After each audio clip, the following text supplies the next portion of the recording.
clase, este primer encuentro que tenemos, tiene un poco de todo, ¿no? Hola Claudia, profe Claudia, hola profe Cintia.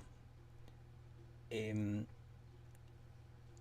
la idea de este primer encuentro es compartir tips, ¿no es cierto? O algunas reglas básicas en todo lo que respecta al uso de las herramientas tecnológicas. No necesariamente, más me parece que concierne a la tarea de trabajar con la virtualidad, ¿no? Más que con el aula virtual en sí, ¿no? O sea, todo lo que hace a lo referente a dispositivos tecnológicos que usamos nosotros eh, para comunicarnos en las clases virtuales. Bueno, estoy lleno de público, así que comenzamos. Yo hice más o menos una guía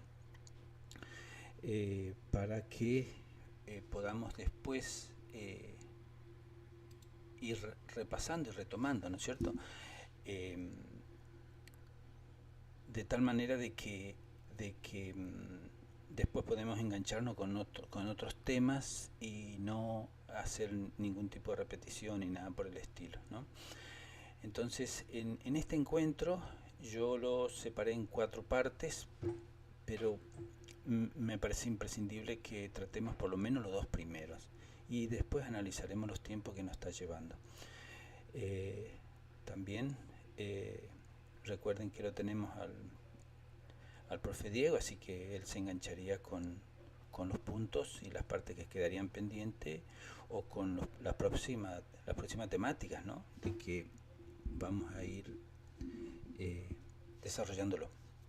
Bueno, entonces comenzamos. En la primera parte, fíjense, en la primera parte, bueno, está la presentación, la fundamentación de la propuesta, que justamente es lo que yo le estaba comentando, tratar de, de hacer, ¿no es cierto?, más óptimo nuestras tareas y más sencillas, ¿no? Puntualmente en este caso de la transmisión, ayer yo lo escuchaba a la profe Caro, la profe Irma creo que era, que nos comentaban sobre la necesidad de dar algunas explicaciones sencillas y pronto y una respuesta rápida a los alumnos, ¿no? Cuando le damos algunas tareas. Bueno, eh, obviamente que si nosotros vamos a dar una clase como vienen algunos colegas desarrollándolo, bueno, o sea, la plataforma ideal sería un Zoom o un Google Meet. El Google Meet es muy bueno, nosotros tuvimos un encuentro en el terciario espectacular, se puede compartir pantalla, no es tan complejo como yo lo he visto a un Zoom. No se necesita instalar nada en la PC, directamente con tener el correo de Gmail. Ustedes tienen la aplicación del Meet, del Google Meet. Y, y en el celular sí tienen que bajar una aplicación que es Meet, y después con una clave de acceso se ingresa directamente. No tiene tiempo, fundamental para nosotros, no tiene tiempo de corte, eh, y tiene un espacio de chat, inclusive con camaritas y todo, o sea, se puede hacer una interrelación muy buena con los alumnos. Así que cualquier cosita pueden acceder a esa herramienta. Y la otra es esta justamente, ¿no? El canal de YouTube que también todos tenemos disponible con el solo hecho de tener el correo de Gmail.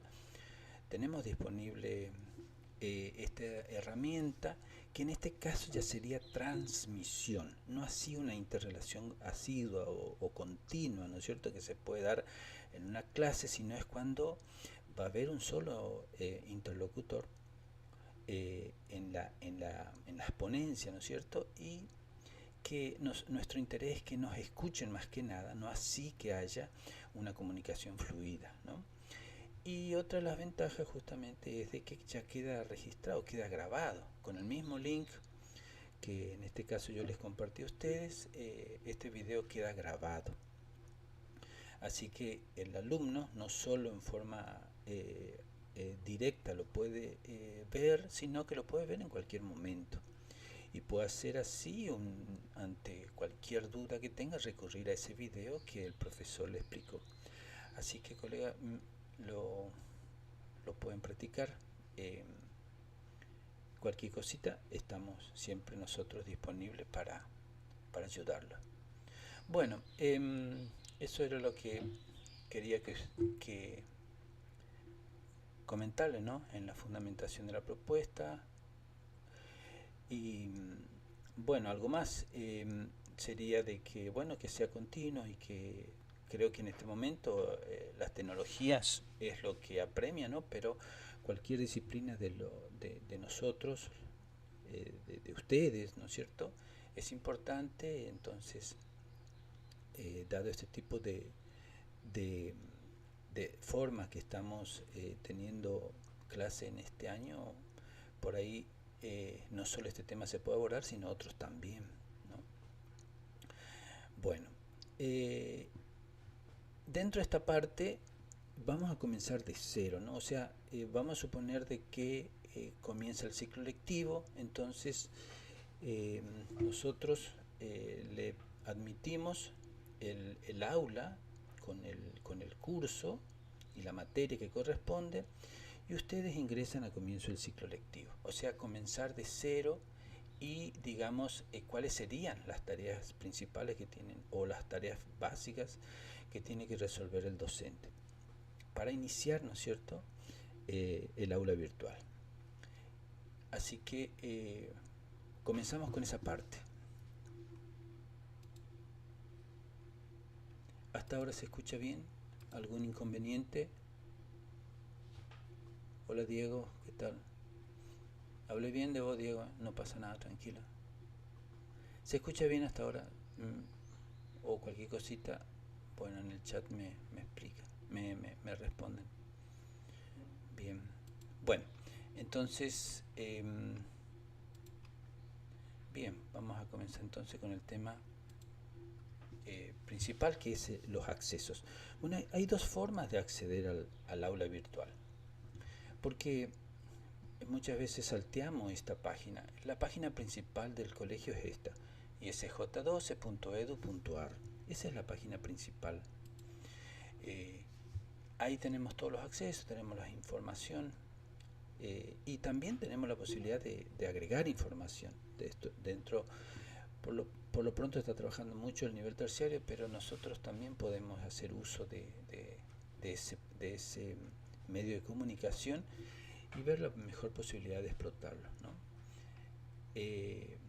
Bien, entonces con isj12.edu.ar nosotros accedemos a la página, y dentro de la página, desplazándonos un poquitito hacia abajo, tenemos el icono del aula virtual.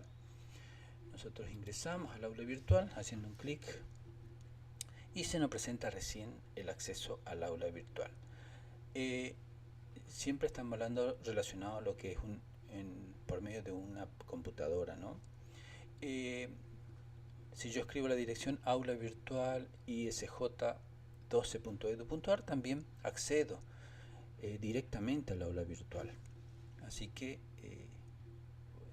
estaría, ¿no es cierto?, haciendo un acceso directo ya a lo que es el aula virtual.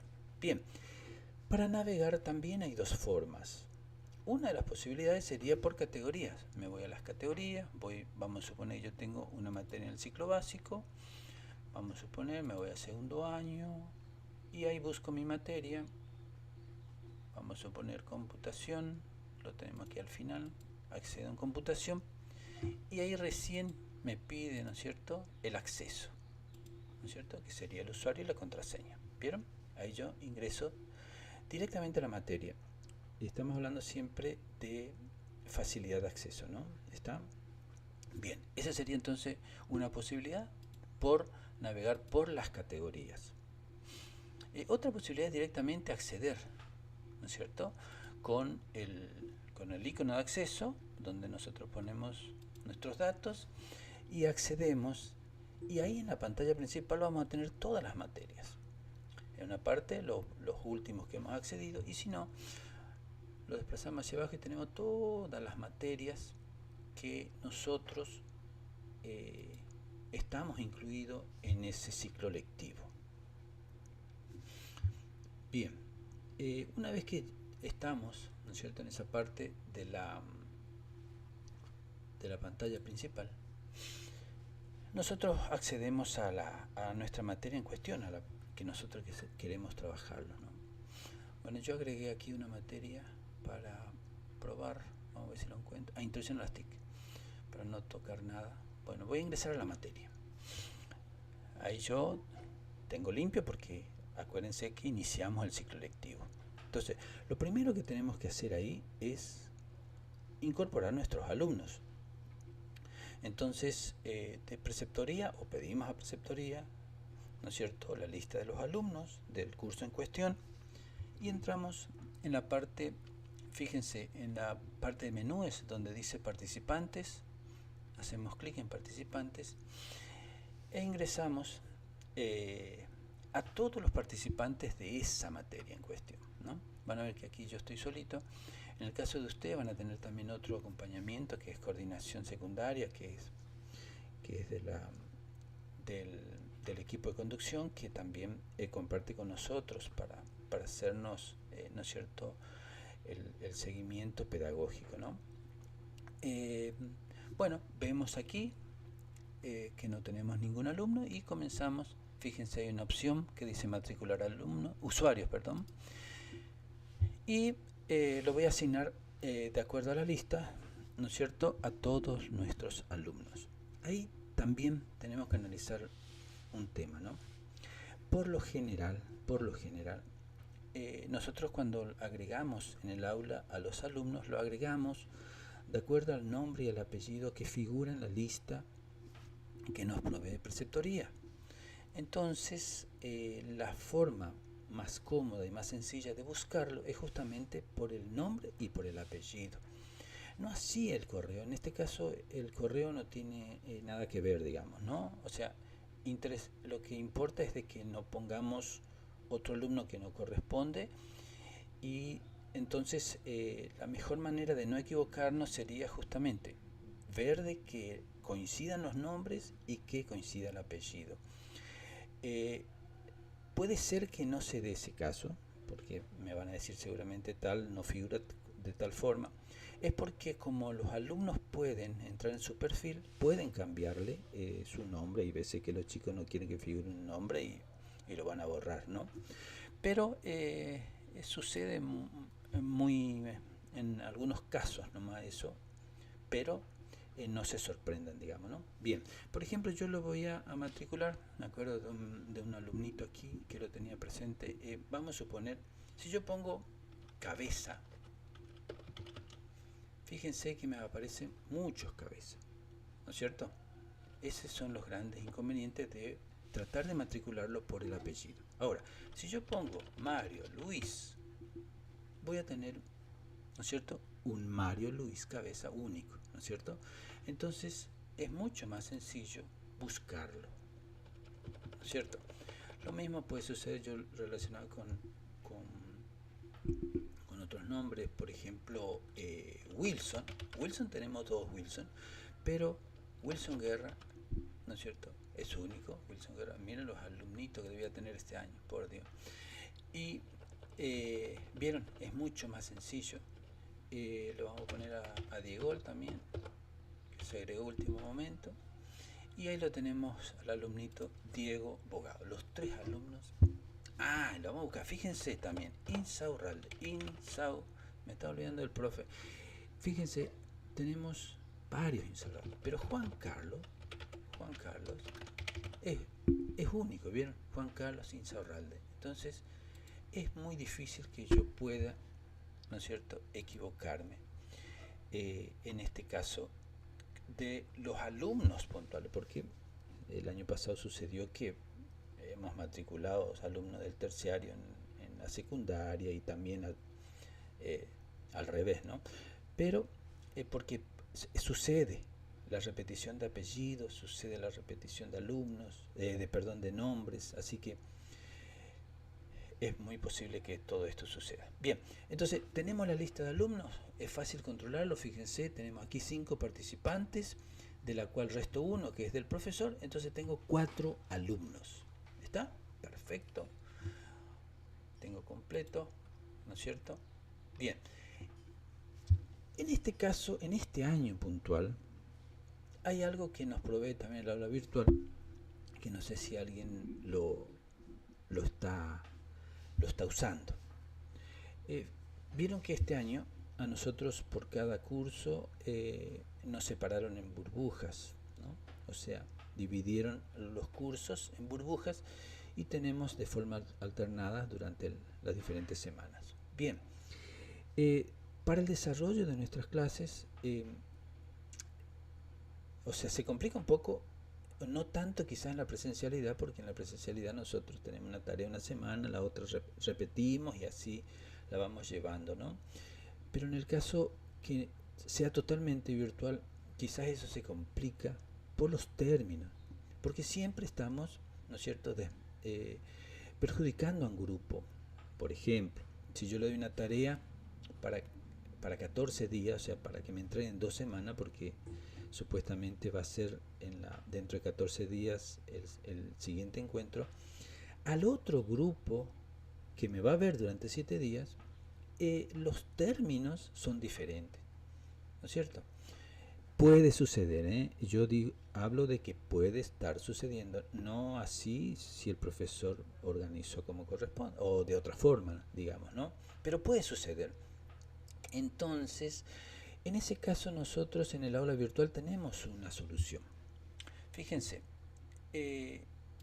volvemos a participantes y aquí de arriba de matricular usuarios tenemos un botón de opciones y fíjense que dice grupos. Botón de opciones que dice grupo. Fíjense, bueno, aquí yo ya lo tenía. Vamos a eliminar. Bien, yo puedo también separarlos en burbujas. Yo puedo separarlos en burbujas. Dentro del mismo curso, a los participantes yo los puedo separar en grupos, en burbujas, como ustedes quieran denominarlo, ¿no? ¿De qué forma? Fíjense. Entonces, entramos en grupos, voy a crear grupo, le pongo un nombre y una clave, un código, ¿no es cierto?, para que podamos acceder. Bien, le ponemos un nombre, vamos a ponerle grupo 1, ponerlo grupo 1, grupo 1, acá le vamos a poner en símbolos, voy a crear este grupo, después me voy otra vez hacia abajo, crear grupo, voy a crear el grupo 2, grupo 2, grupo 2, le ponemos un código simbólico y creamos los dos grupos. ¿Está? Bien, entonces a partir de esto nosotros vamos a asignarle los alumnos que corresponden a cada grupo. Fíjense, selecciono el grupo y voy a agregar o quitar usuarios. Bien, acá tengo todos mis estudiantes, voy a ir agregándolo, fíjense, selecciono al estudiante y voy al botón de agregar y voy seleccionando mis alumnos. Bien, le agrego 2, regresar a los grupos, voy al otro grupo, agregar o quitar y busco los siguientes. Me voy a agregarlo a Wilson y al profe. ¿Qué compañerito te agarraste, Juan Carlos? ¿No? Y tenemos los dos alumnos. Bien, fíjense, tenemos entonces el grupo 1 con 2 integrantes y el grupo 2 con 2 integrantes. Bien, sencillísimo. Ahora, ¿cómo digamos tiene influencia esto? Cuando nosotros asignamos alguna actividad, dentro de lo que es restricciones, le vamos a indicar a qué grupo, para qué grupo está dirigido. Ya lo vamos a hacer la práctica eso. Entonces es una sola opción que le tenemos que agregar a la actividad que nosotros ya tenemos acostumbrado a crearlo. Nada más que en este caso especificaríamos para qué grupo es. Entonces esa tarea o ese recurso que compartimos, en este caso nosotros vamos a compartir para una burbuja en especial. Bueno, volvemos de nuevo al curso. Tenemos ¿no es cierto? Ya la función de los participantes, ya está todo incluido, ya tenemos los grupos y hay otra situación también que justamente hace, creo que a todas las herramientas tecnológicas, que es el tema de la capacidad de almacenamiento. Ese es un tema, creo que todo lo que hace a dispositivo tecnológico, en estas épocas empezamos a analizar cómo mantener, ¿no es cierto?, una capacidad de almacenamiento acorde a las actividades que nosotros vamos desarrollando. Y justamente nuestra tarea docente se ve siempre perjudicada por este tema porque no encontramos más recursos para poder almacenar las tareas de nuestros alumnos, nuestras actividades. Así tengamos computadoras y tengamos celulares, es muy complicado, ¿no? Entonces, esto también sucede, lo que yo quiero compartir con usted ahora es de que esto también sucede con el aula virtual. El aula virtual también tiene un tope de capacidad. Entonces, fíjense que anteayer un colega me decía de que había algún inconveniente para acceder a algunos archivos. Bueno, justamente porque empieza, ¿no es cierto?, a complicarse los accesos por la cantidad de almacenamiento que tiene, la cantidad de memoria que está ocupada por nuestras tareas. Imagínense, nosotros de cada una de las actividades tenemos retribuciones, como se quintuplica más o menos un trabajo que nosotros presentamos con la respuesta de los alumnos. Entonces eso hace que se empiece a llenar, ¿no es cierto?, el almacenamiento del aula virtual, y llega un momento que eso puede colapsar, ¿no es cierto? Y si eso colapsa, es el famoso caer sistema. Se cae el campus, se cae el aula virtual, y ahí tenemos que nosotros recurrir, ¿no es cierto?, a las bases de datos históricas, a los respaldos, a tratar de recuperar eso de tal forma de que podamos tenerlo activo al aula virtual.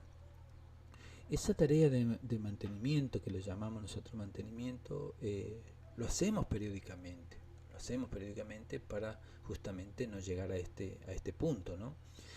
Y dentro de ese mantenimiento que nosotros podemos estar realizando, puede suceder de que se borren algunos trabajos presentados por los alumnos, algunas tareas nuestras también, que presentamos nosotros también, porque de una u otra manera hay que limpiar la memoria, o sea, hay que liberar memoria para seguir trabajando.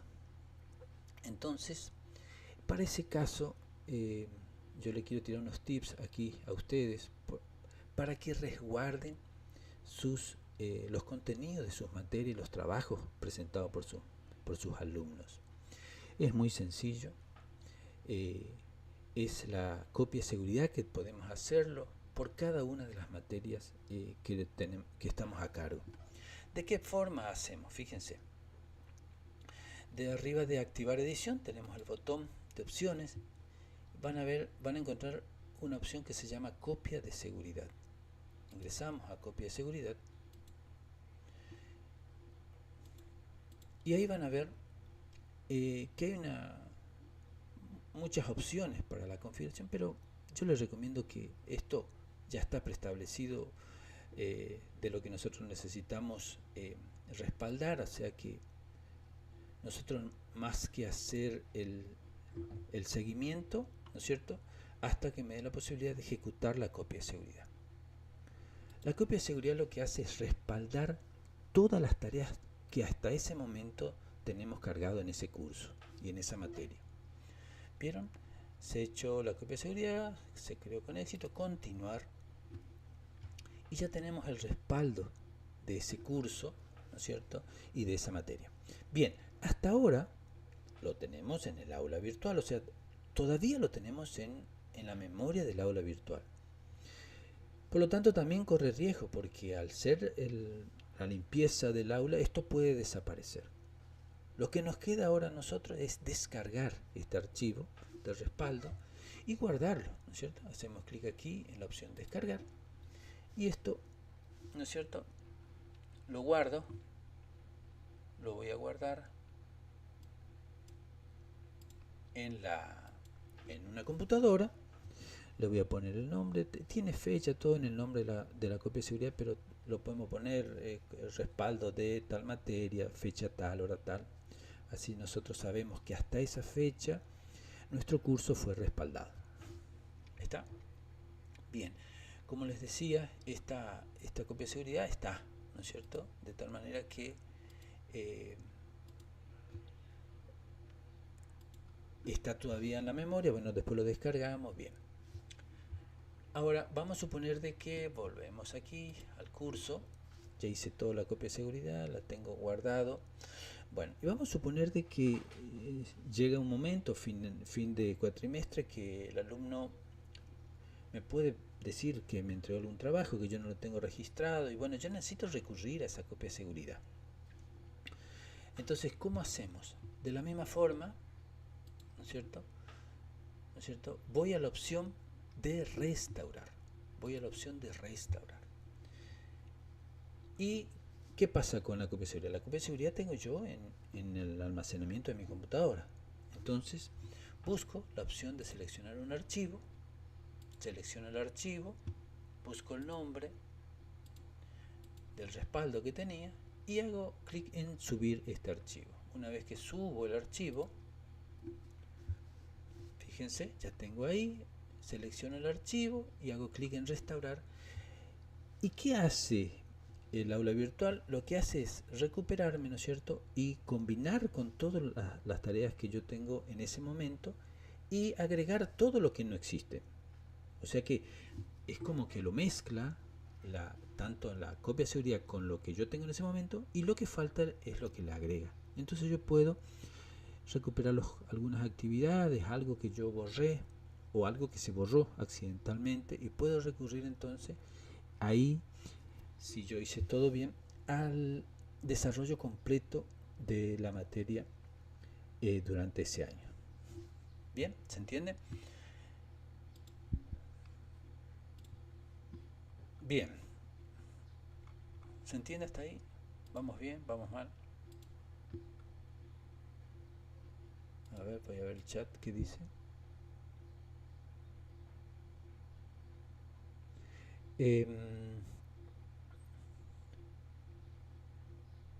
Bueno, terminaríamos, vamos a hacer lo siguiente, vamos a terminar la parte 1, nos queda ahora solo un punto, y ahí chateamos un poco si tenemos alguna duda al respecto, ¿no? Faltaría un solo punto y terminamos la primera parte. Bueno, bien, entonces lo que nos quedaría ahora es importar y exportar. El caso de importar sería muy parecido a la de, o exportar, sería la de copia de seguridad, pero tiene otro sentido, otra utilidad. Por ejemplo, yo tengo dos materias iguales en dos cursos diferentes. Entonces yo puedo exportar de uno una tarea determinada, o un cuestionario, o un recurso. Entonces yo lo exporto a eso y después ingreso en la otra materia y lo importo esa actividad. Sería para no duplicar, ¿no es cierto? Para no duplicar el trabajo de uno nada más, ¿no? Que sería importar y exportar. ¿Está? Pero eso serían los fines de que nosotros agilicemos nuestras tareas en vez de hacer, ¿no es cierto?, toda la elaboración de un trabajo, directamente lo importamos de otro curso y ya está, ¿no? ¿Está? Bien, creo que estamos, vamos a ver, creo que estamos terminando la primera parte, ¿no? ¿Está? Bien, cómo acceder, no sé, después está el tema del manejo del docente, matricular a los usuarios, crear los grupos. ¿Está? Bien, ahora nos leemos. Em, ¿Cómo vamos hasta aquí? ¿Estamos perfectos? Seguimos con la segunda parte. Estamos en la mitad del tiempo. ¿Seguimos? ¿Alguna pregunta?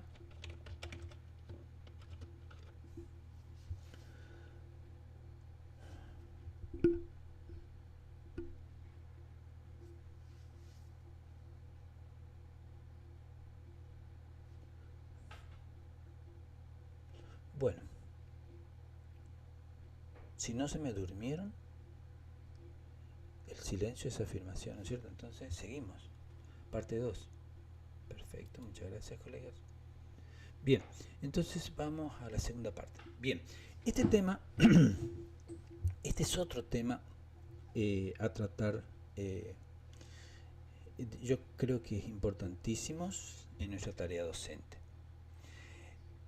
que es el repositorio virtual que nos provee, ¿no es cierto?, el Google Drive. Cómo trabajar con los archivos digitales, cómo transformarlos. Creo que ahí había una pregunta que me estaban haciendo respecto a eso. Y qué recursos tengo yo para esa situación, ¿no? Es lo que vamos a ver en esta parte. Bueno, volvamos. Bien, en este caso, el solo hecho de que tengamos un correo de Gmail, nosotros tenemos varias aplicaciones. Vamos al correo de Gmail. Fíjense que nosotros tenemos varias aplicaciones disponibles. Les comentaba yo recién el de Meet, el de Google Meet, el de YouTube, para grabar los videos. Y también tenemos otra herramienta muy importante que es el Drive, el Google Drive, de la cual ahora vamos a tratar de compartir algo con el Google Drive. El Google Drive es un repositorio, un lugar que podemos almacenar archivos digitales de todo tipo, videos, fotos, imágenes, todo documento de texto, PowerPoint. Inclusive nos permiten, fíjese, trabajar en organizarlo en carpetas dentro, ¿cierto? Y fíjense, tenemos en este caso muchas veces por el tiempo de uso, ¿no es cierto?, tenemos una cierta cantidad que nos va dando el Drive y de forma gratis, ¿no? En este caso, en mi caso yo tengo 15 gigas para poder usarlo, entonces es bastante suficiente, creo, porque yo subo de todo y siempre tengo posibilidad de seguir subiendo. Bueno, este es importante. ¿Por qué? Porque me va a permitir a mí no usar las otras memorias que yo tengo en los otros dispositivos. Por ejemplo, liberar la memoria de mi celular, liberar la memoria de mi disco, y para nosotros, en este caso, que es lo que concierne a mí, liberar el espacio del aula virtual. ¿Y cómo se hace eso? Bien, nosotros tenemos acá en el Google Drive, fíjense, haciendo clic en nuevo, tenemos la posibilidad de subir un archivo, subir una carpeta, tenemos la posibilidad de crear un documento de texto, tenemos la posibilidad de crear hojas de cálculo, de hacer presentaciones en PowerPoint, en el Google Drive, de PowerPoint sería, y que todo eso quede, ¿no es cierto?, en el repositorio de Drive, sin necesidad de que eso a nosotros nos esté ocupando espacio en ningún otro dispositivo. De tal manera que de aquí, de tal manera que a partir de aquí nosotros compartamos, ¿no es cierto?, con nuestros alumnos, con nuestros colegas, en el aula, en el WhatsApp, en todo lo que ustedes quieran compartir ese documento digitalizado, lo podemos hacer desde aquí, ¿no es cierto? Bien, una posibilidad sería subir el archivo. Vamos a suponer de que yo le hago un ejemplo. Quiero hacer una tarea donde yo voy a escribir las consignas en un documento de texto y eso lo voy a después compartir, ¿no es cierto?, por medio del Google Drive. Vamos a hacer eso, ¿no? ¿Está? Entonces lo primero que tengo que hacer es subir un archivo.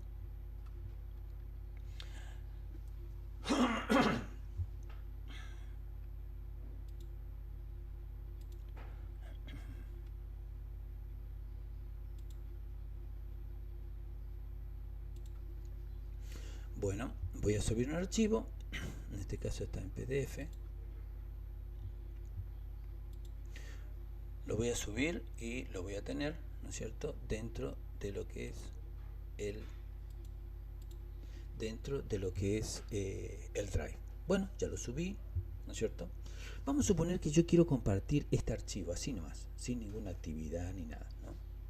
Entonces voy a abrir ese archivo, abro ese archivo siempre en el Drive, ya lo tengo guardado en el Drive, y voy a hacer aquí dentro de la opción compartir, voy a buscar el enlace. Algo que tienen que tener en cuenta ustedes es que en las opciones cambien. Van a ver que aquí figura restringido. Eso tiene que cambiar para cualquier persona con el enlace que pueda acceder. De tal forma que cualquier persona que tenga el acceso a este archivo puede hacerlo sin necesidad de que ustedes lo tengan que autorizar. Porque si no hacen eso, queda restringido. Entonces cada vez que alguien quiera acceder le va a estar pidiendo permiso a ustedes, van a recibir un mail, y es bastante tedioso porque le limita, ¿no es cierto?, el acceso a los alumnos, y también nos hace a nosotros una pérdida de tiempo. Bueno, yo le cambio acá, está para cualquiera, y copio el enlace y ya está ese archivo para compartir. Luego me voy, ingreso al curso donde yo quiero compartir ese archivo, voy a activar edición y voy a agregar un recurso. Agrego un recurso donde va a ser un URL porque es la lista de los alumnos, y voy a copiar aquí, ¿no es cierto?, el acceso a ese archivo y guardo los cambios realizados. Fíjense que es re sencillo, ¿no? Desactivo edición y ya tengo lista de los alumnos, hago un clic aquí y automáticamente ingreso a la lista de los alumnos, o sea, a ese archivo que yo quise compartir. ¿Se entiende? Bien, ¿qué logré yo aquí? Logré que ese archivo no me ocupe lugar en ningún lado, porque yo, teniendo ya en el Drive, puedo borrar de mi almacenamiento que tenía de la computadora, del celular. Compartí en el aula virtual, ese acceso lo puedo compartir en un WhatsApp, donde yo quiero puedo compartir, y entonces ese alumno o ese colega o quien fuere puede acceder directamente a mi repositorio y no tenemos ningún lugar que no ocupe espacio. ¿Está? Lo mismo puedo hacer en una tarea. Fíjense, activo edición, voy a agregar una tarea, me desplazo, voy a todos, elijo tarea, vamos puntualmente a esto, compartir tarea 1, vamos a poner, y aquí en descripción yo busco el botón que dice enlace, hago clic en el enlace, copio el URL ahí, que ya lo tengo copiado anteriormente, y después al finalizar, ¿no es cierto?, guardo cambios y regreso, ¿no? Aquí les voy a mostrar lo que es las restricciones respecto a los cursos. Fíjense, restricciones de acceso. Ahí yo puedo agregar una restricción. Es el único lugar donde yo voy a seleccionar y lo voy a separar en grupos. Fíjense, es el único lugar donde yo selecciono a qué grupo le voy a ir pasando. Acuérdense, restricciones, ahí el estudiante debe pertenecer al grupo 1 para que pueda ver esta actividad. Y vuelvo a la tarea, fíjense, desactivo edición para verlo bien, y tengo, fíjense, bueno, lístalo, tarea 1, no disponible, salvo que pertenezca al grupo 1, pongo tarea, y ahí tengo el link de acceso directamente dentro de mi tarea. ¿Está? Me parece que es bastante sencillo e interesante de usarlo, ¿no es cierto? Bien, eh, ese sería en el caso de que yo tenga que utilizar el Drive. Vamos a ver otra forma de utilizarlo al Drive, que sería creando yo directamente el documento dentro del Drive. ¿Sí? Vamos a suponer que no tengo el Word en la computadora o en el celular, está complicado, entonces yo puedo crear directamente en el documento de Google, hago clic y me aparece el documento de texto para que lo pueda resolver directamente en el Drive. Bueno, vamos a poner consignas de la actividad y bueno, presentar en tiempo y forma las actividades. Bien, un ejemplo aquí, ¿no es cierto? Le puedo poner nombre, consignas de la 1. Perfecto, ya está, ¿no? Y ya lo tenemos, ¿no es cierto?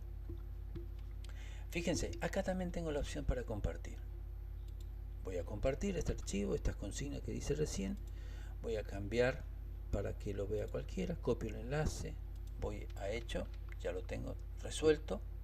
Y después, ¿no es cierto? Voy a mi curso, activo edición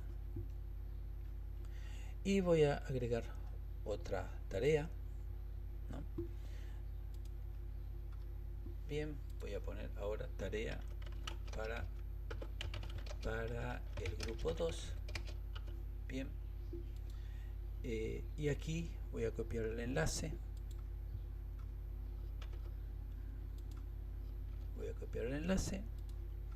bueno, después en restricción acuérdense que era para el grupo el grupo 2, entonces este es para el grupo 2. ¿Está? Guardo la actividad y ya lo tengo la actividad, ¿no? Ahora sí, desactivo edición y van a ver de que tengo, en este caso, tarea para el grupo 2. Hago clic ahí en la tarea y acá tengo el acceso de las consignas que yo lo hice, ¿se acuerdan? Las consignas que yo lo hice directamente en el Drive. No me ocupó espacio en mi computadora, no me ocupó espacio en el celular, no me ocupó espacio en ningún lado. Lo hice ahí, lo puedo corregir ahí, ¿no es cierto?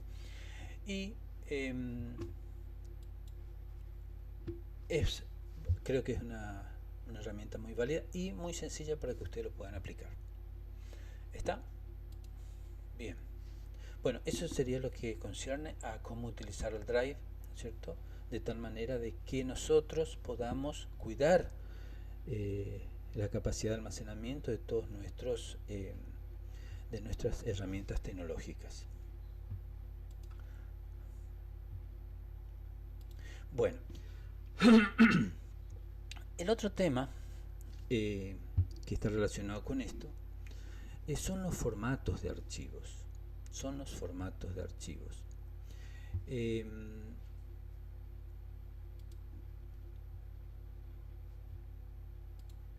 ¿Por qué? Porque nosotros tenemos que voy a buscar primero, ahí, perfecto, ahí está. A ver, creo que se ve, perfecto, está. Bien, el otro tema está en los formatos de los archivos digitales. Eso es todo un tema. Yo hice aquí algunas comparaciones para que ustedes puedan observar. En realidad, ¿cómo hacemos nosotros, cómo tomamos la decisión nosotros de usar un formato de archivo?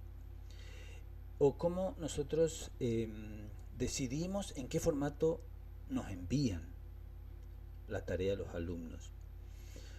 Puede ser que el alumno saque una foto, puede ser que nosotros le pidamos en Word o la tan mencionada o el tan mencionado formato PDF que nosotros consideramos que es el formato más liviano, ¿no? ¿Está? Bien, yo quiero comparar, yo quiero que vean ustedes aquí los diferentes formatos en sus capacidades. Fíjense, yo tengo aquí un trabajo, Documento Olímpico 2019, un trabajo que me enviaron mis alumnos. Ese trabajo está enviado en Word y tiene 157K de utilidad. A ese archivo yo lo transformo en PDF y tiene 378 KB. O sea que si yo me pregunto en qué formato me conviene mantener ese archivo, obviamente que me conviene en Word, porque en Word no llega ni a la mitad de lo que me tendría que ocupar si ese archivo yo lo transformo en PDF. O sea que en este caso a mí me conviene mantenerlo en el formato de Word. Haciendo una comparación con un PowerPoint, por ejemplo, también otro trabajo de tecnología, una presentación en PowerPoint tiene 1639K. Si yo ese trabajo de PowerPoint lo transformo en PDF, ese trabajo me ocupa 210K. Fíjense, ínfimo la capacidad en cual lo transformó, o sea, un espectáculo. Si yo me pregunto en este caso en cuál formato puedo compartir, obviamente que lo compartiría en PDF. Compartiría en PDF porque es ínfimo, ¿no es cierto?, el uso de la memoria que me está utilizando cuando yo lo transformé. ¿Se entiende? Bueno, otra que es un clásico de los alumnos y que nos llenan los WhatsApp son las fotos. Las fotos nos envían nosotros, sacan captura, nos envían, sacan captura, nos envían, y después nosotros lo tenemos todo por separado. Que esos son, fíjense, eso que dice WhatsApp imagen, son todo imágenes de hojas de carpeta que nos pasaron nuestros alumnos. Bien, si yo tengo que ver la capacidad total que me está ocupando, todos estos archivos me está ocupando 669K. Ahora, si yo ese archivo lo transformo en PDF, me ocuparía 562, o sea, casi un 100K menos de lo que me ocuparía de todas las imágenes sueltas. O sea que en este caso también me conviene, ¿no es cierto?, transformarlo a todos en PDF y ahí sí guardarlo, compartirlo, almacenarlo, de tal forma de que siempre tenga menor capacidad utilizada. Bien, bueno, este es todo un tema de los formatos digitales. Entonces, nosotros como regla general tenemos que aprender a leer los K. Fíjese donde dice tamaño aquí, hay una columna donde dice tamaño. Tenemos que aprender a leer los K, ¿no? Y tomar decisiones en función a eso. Podemos hacerlo. Yo ahora les voy a mostrar una herramienta para PDF, pero podemos transformarlo y analizarlo ahí, cuál es el que me ocupa menos espacio y trabajar en función a eso.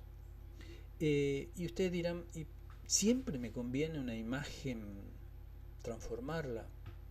Y no siempre, porque ¿saben por qué? Porque en realidad la capacidad que me ocupa un archivo digital depende del dispositivo con que yo lo creé y con la aplicación que yo lo creé. Por ejemplo, no es lo mismo sacar una foto con la cámara del celular, no es lo mismo sacar una captura del celular, no es lo mismo hacer una imagen en Paint o hacer una imagen en cualquier otra aplicación. No es lo mismo hacer un documento de Word en el celular que hacer en la computadora, hacerlo en el Drive. ¿Vieron? Estamos dependiendo siempre del recurso que usamos para analizar si eso me va a llevar mucha capacidad o no. Entonces, lo que nosotros, o sea que yo tomo como regla general, es analizar siempre la lectura de los K que me ocupa cada archivo. Entonces, en función a eso, tomar una decisión. O lo guardo en este formato o lo guardo en el otro, de tal forma de ir siempre, como regla general, cuidar la capacidad de almacenamiento de nuestros dispositivos. Bien, hay otra cosa buenísima que está acompañado con esto, que quiero compartir con ustedes. Estaba buscando una aplicación para jugar con los PDF, ¿no? Yo le digo jugar. Y encontré una página muy buena, que se llama elovepdf.com. elovepdf.com, que es una página que podemos acceder por medio del celular o por la computadora y que me permite hacer todas las combinaciones posibles con un PDF. Por ejemplo, me permite unir dos PDF. Fíjense, acá tenemos comprimir PDF. A ver, ustedes me están viendo, sí, perfecto. Bien. Me permite comprimir PDF. Bueno, me pesa la regla general de esto. Bueno, vamos a tratar de... Parece que me pide bicicleta. Bicicleta, no encuentro. Verificar. Bueno, fíjense. Convertir a PDF. Fíjense, me permite una imagen convertir a PDF. O un PDF a una imagen. Word a PDF o PDF a Word. PowerPoint a PDF o PDF a PowerPoint. Todas las combinaciones posibles. Fíjense, vamos a suponer una imagen. Selecciono convertir a PDF como imagen. Acá me aparece la opción de seleccionar la imagen. Ingreso y me voy directamente al almacenamiento de mi computadora. Vamos a suponer que elijo 3 imágenes. Selecciono las imágenes. Fíjense, ahí tengo las imágenes. Dentro de las opciones me da para que lo transforme verticalmente u horizontalmente. En este caso, como son imágenes de pantalla, siempre son horizontales. Fíjense, acá le puedo cambiar el orden de cómo quiero que aparezcan estas imágenes dentro del PDF y hago clic aquí en la opción convertir a PDF. Convierto a PDF, ya está. Lo convertí a PDF y ahora lo descargo. Descargar PDF. Le voy a poner un nombre, le vamos a poner aquí en descarga y lo guardé. Lo descargué y lo tengo completo para que lo pueda utilizar. Ahora yo le voy a mostrar este archivo cómo queda dentro del PDF para que ustedes lo puedan usar. Fíjense. A ver, voy a ver si comparto esta pantalla. Bueno, le vamos a agregar esta pantalla. Vamos a pasar a...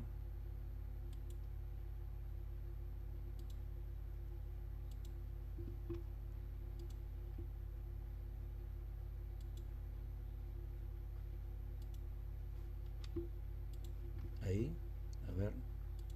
Ahí está. A ver.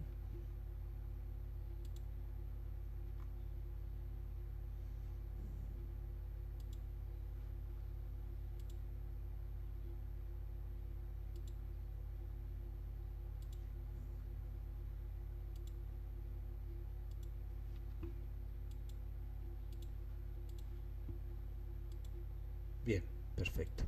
Bueno, fíjense, acá tenemos la primera imagen, la segunda imagen y la tercera imagen convertida en un solo archivo en PDF. ¿Se entiende?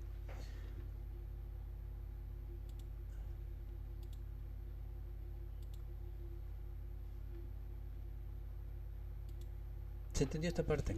Es re sencilla, es una aplicación muy útil, ¿no es cierto?, que nos va a servir para que nosotros podamos jugar con los PDF.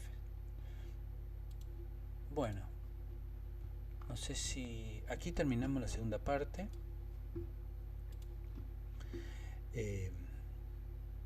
¿Se acuerdan el nombre del archivo? Es iLove PDF. iLove PDF sería este archivo, esta página que le va a permitir transformar los archivos. Bueno, aquí damos finalización a la segunda parte.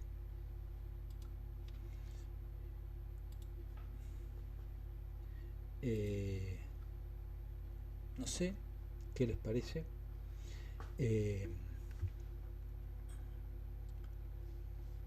Creo que hasta aquí suficiente por hoy. No sé qué opinan ustedes. Yo ya me quedé sin voz. La posta la vamos a dar al profe Diego con la siguiente parte, donde ya nos abocaríamos puntualmente a lo que sea dentro de cada curso, ¿no? O sea, cómo trabajar con los foros, cómo trabajar con las tareas, con los recursos, con los cuestionarios. Eh, pero bueno, eh, hasta aquí llegamos, colegas. Cualquier cosita, no hay problema, seguimos compartiendo conocimiento o me pasan por WhatsApp, no hay ningún inconveniente. Esto dentro de un rato ya queda en el canal del colegio. No se olviden de suscribir, ¿no? No se olviden de suscribir para que, o sea, tengamos más beneficios. Ahí está, yo les paso, ¿no? Suscribirse al canal de YouTube de tal forma de que una vez que tenemos, cuando más adherentes tenemos, más beneficio tenemos de las aplicaciones, ¿no? ¿Está? Bueno, hasta ahí llegamos, colegas. Linda jornada. Muchas gracias por